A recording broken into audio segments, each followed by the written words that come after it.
안녕하세요. 우리가 매일 오가는 수많은 건물들, 그 안에 안전을 지키는 눈에 보이지 않는 촘촘한 규칙들이 있다는 거 알고 계셨나요? 오늘은 대한민국의 화재 안전 규정이 어떻게 더 똑똑하고 또 안전하게 진화하고 있는지 그 이야기를 해보겠습니다. 사실 이런 질문 우리가 평소에 잘 안 하게 되죠. 왜냐면요, 우리 대부분은 건물의 안전을 너무나 당연하게 여기고 있으니까요. 네, 맞습니다. 화재 같은 갑작스러운 위험에서 우리를 지켜주는 보이지 않는 방패, 바로 건축 안전 규정 덕분인데요. 오늘 이 방패가 어떻게 더 강하고 스마트해지고 있는지 같이 한번 들여다보시죠. 자, 그렇다면 이 보이지 않는 방패, 대체 그 정체가 뭘까요? 물론 공식적인 이름이 있습니다. 바로 건축 자재 품질 인정 제도입니다. 좀 말이 어렵죠? 쉽게 말해서 불이 났을 때 특히나 중요한 역할을 하는 건축 자재들이 있거든요. 이런 자재들이 공장에서 만들어지는 순간부터 우리 건물에 딱 설치될 때까지 정부가 정한 아주 엄격한 기준을 잘 통과했는지 일일이 확인하고 관리하는 제도라고 보시면 됩니다. 이 제도가 특히나 눈여겨보는 5가지 핵심 자재들입니다. 내화 구조, 방화문, 자동 방화 셔터. 이름만 들어도 아시겠죠? 전부 불이 났을 때 불길이나 유독가스가 번지는 걸 막아서 우리에게 대피할 시간을 벌어주는 정말 생명과 직결된 최전선의 방어선들이죠. 하지만 이렇게 중요한 시스템에도 몇 가지 문제점이 있었습니다. 뭐 완벽한 제도란 건 없으니까요. 과연 어떤 균열이 있었을까요? 문제는 크게 2가지 방향에서 나타났습니다. 하나는 기업들에게 너무 과도한 절차적 부담을 줘서 혁신을 막는다는 거였고요. 다른 하나는 더 심각한 건데 실제 안전을 위협하는 기술적인 허점이 있었다는 겁니다. 이 인용구가 당시 기업들의 어려움을 딱 보여주는데요. 예를 들면 이렇습니다. 회사가 더 좋은 제품을 만들려고 최신 설비를 들여오거나 공장을 더 넓은 곳으로 옮기기만 해도 모든 제품의 성능 시험을 처음부터 끝까지 다 다시 받아야 했어요. 이러니 시간과 비용 부담이 엄청났겠죠? 그리고 안전의 빈틈. 이쪽에서 가장 대표적인 사례는 바로 일체형 방화 셔터였습니다. 한번 상상해 보세요. 자욱한 연기 속에서 이 셔터는 눈에 잘 보이지도 않고요. 당황한 사람들이 대피하다가 부딪히는 작은 충격에도 쉽게 고장이 나서 아예 대피로를 막아버릴 수 있었습니다. 이건 정말 생명을 위협하는 심각한 결함이었죠. 결국 2022년에 전면 사용 금지 조치가 내려집니다. 자, 그래서 정부가 나섰습니다. 이 2가지 문제를 해결하기 위해서 말이죠.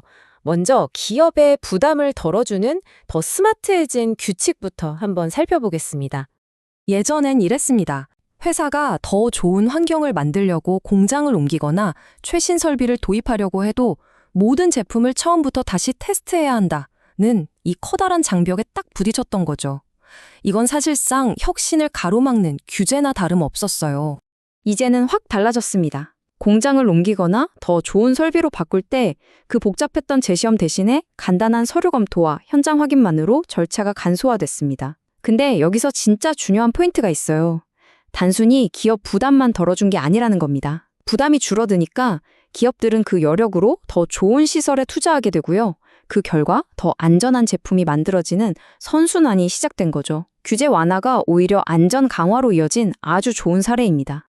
자, 그럼 이제 2번째 해결책으로 넘어가 볼까요? 이번엔 안전의 빈틈을 메우는 기술 혁신에 대한 이야기입니다. 정부는 기존의 그 위험했던 일체형 방화 셔터를 대체할 완전히 새로운 개념의 제품, 바로 복합 방화 셔터의 기준을 만들었습니다. 이 새로운 복합 방화 셔터의 핵심은 바로 융합에 있습니다. 이건 그냥 셔터가 아니에요. 불을 막는 방화 셔터 본연의 기능에다가 사람이 안전하게 대피할 수 있는 방화문의 기능을 하나로 합친 말 그대로 하이브리드 제품인 거죠. 그래서 기존의 2가지 기준을 모두 만족해야 하는 건 기본이고요. 여기에 더해서 위급 상황에서 충격에도 잘 견디고 쉽게 열려야 한다는 조건까지 추가됐습니다. 안전 기준을 그야말로 몇 단계나 끌어올린 혁신인 셈이죠. 이 혁신 덕분에 우리가 자주 가는 대형 쇼핑몰이나 마트처럼 확 트인 공간 있잖아요. 거기서도 이제 안전과 멋진 디자인, 이 2마리 토끼를 다 잡을 수 있게 된 겁니다. 평소에는 넓고 개방감 있는 공간으로 쓰다가 불이 나는 비상시에는 그 어떤 것보다 안전한 대피로를 즉시 확보할 수 있게 된 거죠. 그렇다면 정부가 그리는 더 큰 그림은 뭘까요? 단순히 몇 가지 규칙을 바꾸는 것에서 그치지 않습니다. 핵심 키워드는 바로 더 스마트한 관리입니다. 좋은 정책을 만드는 것에 더해서 이제는 기술의 힘으로 관리 방식 자체를 혁신하겠다는 계획이죠. 그 혁신의 한가운데 우리에게 아주 익숙한 기술이 있습니다. 바로 이 QR코드예요. 정부는 지금 건축자재 통합 관리 플랫폼이라는 새로운 IT 시스템을 만들고 있습니다. 이게 뭐냐면 안전인증을 받은 자재에다가 QR코드를 딱 붙여서요. 공장에서 나올 때부터 우리 동네 아파트 건설 현장에 설치될 때까지의 모든 과정을 스마트폰 앱으로 쉽게 추적하고 관리하는 겁니다. 그러니까 기준 미달의 부적합 자재가 현장에서 사용될 틈을 아예 원천적으로 막아버리겠다는 거죠.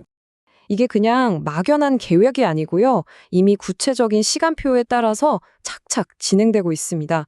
지금 한창 시스템을 개발하고 있고 2027년에는 이 새로운 추적 플랫폼을 공식 출시하는 게 목표라고 합니다. 우리가 사는 모든 공간의 안전망이 한 단계 더 똑똑해지는 순간이 이제 정말 머지 않았습니다. 국토교통부 관계자의 이 말이 이번 정책 변화의 핵심 철학을 아주 잘 요약해주는 것 같습니다. 안전은 더 단단하게 강화하면서도 현장에 불필요한 규제는 과감하게 혁신해서 결국 모두에게 이로운 방향으로 나아가겠다는 강한 의지가 느껴지네요. 오늘 우리가 함께 살펴본 변화는 단순히 법규 몇 개가 바뀌는 이야기가 아닙니다.